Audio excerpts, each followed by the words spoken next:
Kinontra ng ilang senador na minorya ang alegasyon ng ilang taga-mayorya na hindi umano sila kinumusta noong sumiklab ang gulo sa Senado nitong May 13. Isa pong source ng GMA News ang nagbigay ng patunay na kinamusta nga ng mga taga-minorya ang mga nasa Senado noong gabing yon. Saksi si Ian Cruz.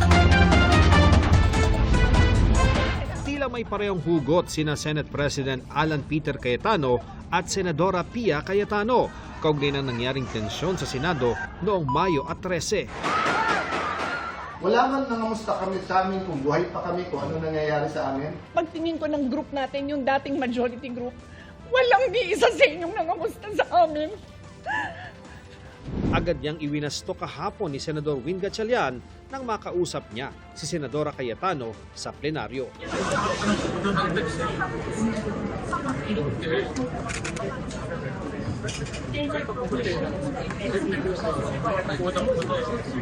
Sa screen grab na ibinigay sa amin ng isang taga-senado na hindi namin eksaktong ipapakita alinsunod sa data privacy law, kinumusta ang mga taga-mayorya ng mga senador mula sa minorya sa kanilang chat group. Ito rin ang ikinuwento ni Senador Erwin Tulfo. Nangyari ang barilan bandang alas 7:45 ng gabi. Naging aktibo ang chat group nang mag-message si Majority Senator Camille Villar. Parang 9:50 po si Senator Camille said na we're all okay.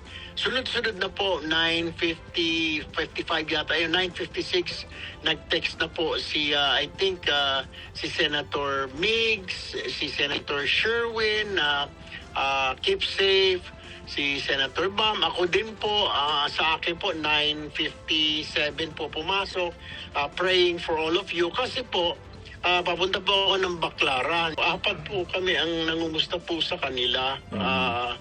Kasi nabalitaan na po na kumalat na po sa social media tapos mga nag-live po sila. Ani Tulfo, baka hindi lang napansin ni Senadora Cayetano ang mga mensahe nila. Dahil sa commotion or sa sobrang takot po, hindi. At wala rin po siguro nagsabi sa kanya. Si Senador Risa Ontiveros, naguluhan umano nung gabing iyon dahil wala siyang kaalam-alam habang biyaheng Bacolod para sa isang aktibidad. Kasi real time at halos sabay-sabay, pumasok yung mga information na we're okay, we're safe, meron ding the Senate is being attacked, pero meron ding galing din sa kanila na maagang pagsabi na fireworks lang ito. And then, yung iba sa mga kasama namin sa Senado ay nagla-livestream din naman. May mga photos na lumabas nung gabing ding iyon ng mukhang payapa namang pag-upo, pagkain, pag-uusap nila. Partikular niyang pinalagan ang malisyosong mga pahaging sa minorya. Lumabas nga yung napaka-unfair at saka unsubstantiated na malisyosong insinuation laban sa aming mga minority senators. Pumalag din si Minority Senator Ping Lacson sa mga alegasyon laban sa kanila.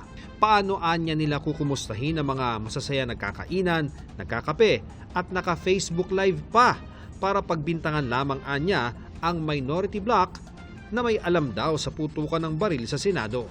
Wala pang bagong pahayag si Senadora Pia Cayetano ukol sa mga naging pahayag ngayong araw ng ilang minority senators.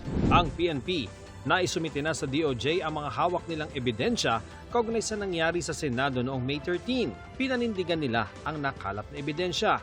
Kasunod ng pahayag ni suspended acting Senate Sergeant at Arms Mao Plasca na spliced o kinatay ang video para tumugma sa naratibong hindi inatake ang Senado. Meron naman pong proseso at forensic examination para ma-validate yung mga information na isinumite ng Philippine National Police sa DOJ. Ang matibay po ang paninindigan ng Philippine National Police kaugnay ng mga ebidensya na isinumite sa DOJ na ito po ay nakaangkla sa facts, evidence at due process. Ako si Ian Cruz, ang inyong saksi.